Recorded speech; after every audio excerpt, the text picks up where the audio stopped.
Guys, we decided to have another barbecue today. Cleaned all the bacon grease off from yesterday. The bacon dogs weren't too bad at all. Just so you guys know, today we're gonna have ourselves some pork. So we'll put a couple of these up on here. And not bad ones. So we're gonna have a couple of pork chops here for today. So that's our supper for today. I'll show you them later on when they get cooked up. If you don't forget. Yeah, if I don't forget. Well, there you go, guys. They're almost done. A couple more seconds there, and that's what we're going to be having for supper with the fixings the old ladies made. And Curtis is refusing to come in for supper because he's getting ready to go quadding tomorrow. You know? He says he's nice and clean. Yeah, nice and clean. Yeah. The green. So when you gonna clean up this mess? Oh, next year. Bullshit, next year. Drag some of it out to the country. When you get back from quadding, I expect the yard clean before I get home from work. How about you clean up your mess first? Yeah, my mess. I got my old doors there, that's it. Oh, by the way, people, I didn't quite finish the door, but it's 99% done. So this will be the last video I do on this door. So there you go, there's the finished product. Except I gotta get that Your screw up the foam insulation out, my screw you up. get to realize how much it expands. Yeah. You push the frame up on the bottom, Yeah. and hammer it down, and... Why, you don't want me to say that on your... No, I don't want you to say shit. But whatever. Anyways, all this mess has got to be cleaned up. I mean, it is getting totally ridiculous. And all because we have no storage room because Kurt's got his horde of tractors in here. Yeah. So I want to get some of this cleaned up. And we decided we'll probably end up keeping the trailer and using it, but... push it back in here. Once he cleans up his horde and sells some of this shit, then we'll have room to park it. And then we'll probably end up keeping the trailer because I could see that being quite handy for like hauling gravel or dirt or stuff like that, because that's one thing I don't have is a little trailer. So we decided we probably end up keeping it because all we have to do is put like a board across that end to stop the gravel coming out, and maybe a board there, or like Curtis said, just lay a tarp in it and throw it, load it up that way. But yeah, I like this little trailer. It's got extendable flaps, so when you pop that down and then you undo this and this here piece, and this, it drops down and it gives you an extra like 2 feet almost on the back. And then it has that built-in ramp on the back, which I really like. You just drop down the ramp. Curtis, you want to show them how to drop down the ramp? Nope. Show me. Come on. I can wait. I'll do it to the video. No, it takes so much trouble. Oh, 2 seconds. Nope. They know what a ramp looks like that. Anyways, yeah, this one just unfolds onto that one basically, and then the whole thing drops down and becomes a ramp. So it's actually a pretty nice little trailer. So we decided maybe, for what we need, this is probably a perfect trailer for us. So I don't think I will bother getting rid of it because all the rubber's good on it and everything else. And I mean, he just brought it back from Ontario, so, and he said he had no problems coming in from Ontario with it, so obviously the trailer's decent. Yeah, I found some antique engines at a yard sale, and I had to find a trailer, so I sent a message to about 10 different people, and Rex 4x4's dad actually had it for sale, so got it for a great price. So yeah, so he might also hang on to it. Like, the price was right.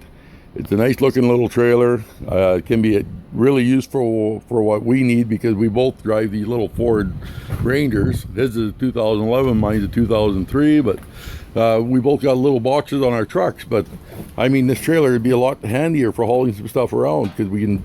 He's already got a trailer hitch on his truck. He just has to put the end in it there. And on my truck, I got a built-in ball on mine, so we might as well just keep it. I think it's a worthwhile thing to keep. But anyways, I better get back to these things, or else I'm going to end up with them burnt. Yeah, my wife's staring at me through the door here, ready to kill me if I don't get the food in there because she's hungry.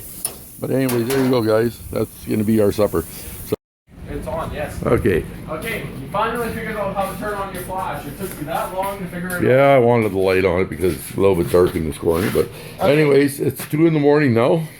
We finished our pork chop dinner. Oh, yeah, it was a couple hours ago, Dad. Yeah, no I'm ready shit. for a second dinner. That was like at 5:30, but I'm still full. I still can't breathe. Yeah, so... And anyways... update on these engines. I got both of them freed up. This one here had a stuck valve, and that was easy enough to free up. I lubed the inside of the engine, pulled the spark plug out of it. The hoppers, both of them had like rat's nests inside them, so I cleaned out the hoppers. This one here, the flywheel was actually welded back on, and it's actually pretty straight. So this one here has the crank handle with it. Again, no spark plug in it. So it turns over fine, everything's moving. It doesn't have spark right now, which is absolutely normal for something that has been sitting for who knows how many years. This one here has the built-in starter handle here. So turns over perfectly fine. Again, no spark plug in them because I just lubed them up. One person was asking what the actual names of these engines are. Do you know? Yep, I can get give me your thing. Just let me focus it on here. Oop, that's backwards. So there you go, for anyone that wants to see. And this one here had the ID tag on the front right there. So if they showed up, this one here is missing the valve cover on it, but that's not too big of a deal. Pass it back to you. Yeah, like I said, they just wanted to know what do they call these engines? Are they harvester engines, tractor engines, or steam engines, or water engines? They're stationary engines, Dad. Well, there's a special name for it, though, is there not? Yeah, there's brand names. There's brand names, but I'm just saying, like, are they? What would you actually call the engines? Stationary engines. Stationary engines, this old 19 whatever. Yeah, you'd run a belt from that to like a corn grinder, whatever you want. Corn grinder engines, trasher engines. No, they're not tractor engines. Trasher, not tractor. Oh, I thought you said tractor. Trasher this engines. one here, they both, you can, like some of them you can get clutches for them, you can get all kinds of different things. This one here just has 4 belts on it. They're general purpose stationary engines. They're designed to be used with almost anything. Well, there you go, guys. That's what I wanted for an explanation. But try and get something out of him sometimes is like beating a rock with a hammer until it cracks. So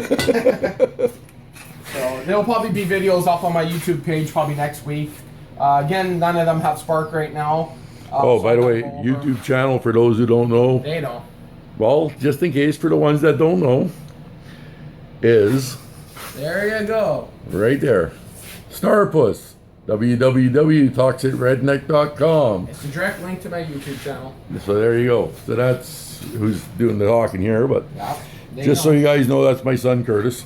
Yeah. And yeah, so we just wanted to give you a little bit of update on the engines, finish off the video that I'm actually uploading right now because it was too short. Yeah. So we decided to add a little bit to it for you guys. And yeah, so from Starpussy himself, say goodbye, Curtis. Okay, guys, have a good one. We'll talk to you later.